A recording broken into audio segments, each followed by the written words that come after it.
साधना अब हंसना भी छोड़ दिया था। इसी दरिंदगी के चलते एक दिन साधना का पति रोहन उसे अपने मायके से 1 लाख रुपए लाने के लिए पीटने लगा।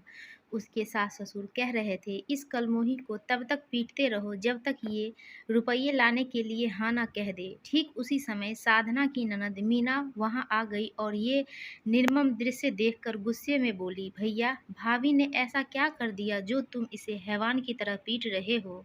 रोहन साधना को पीटते हुए बोला, ये आजकल जुबान चलाने लगी है। इसे अपने मायके से 1 लाख रुपए लाने के लिए कहा तो ये कहने लगी कि मेरे बाप के घर में क्या रुपयों के पेड़ लगे हैं जो वो मुझे नोट तोड़ तोड़ कर दे देंगे। तभी रोहन साधना को छोड़ अपनी बहन मीना की ओर आश्चर्य से देखते हुए बोला, अरे तू इसे छोड़ और ये बता तू अचानक कैसे चली आई।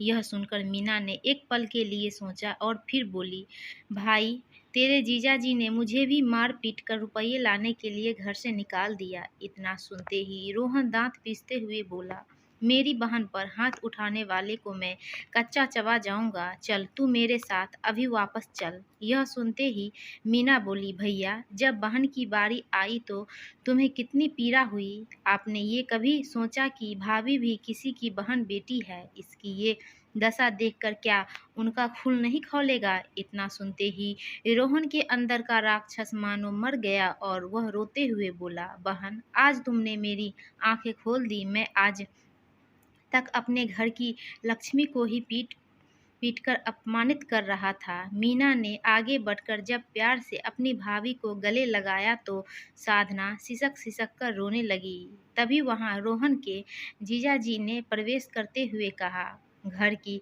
लक्ष्मी रोती हुई अच्छी नहीं लगती। मीना को छोड़ सब उसके पति को देख रहे थे जो दरवाजे पर खड़ा मुस्कुरा रहा था।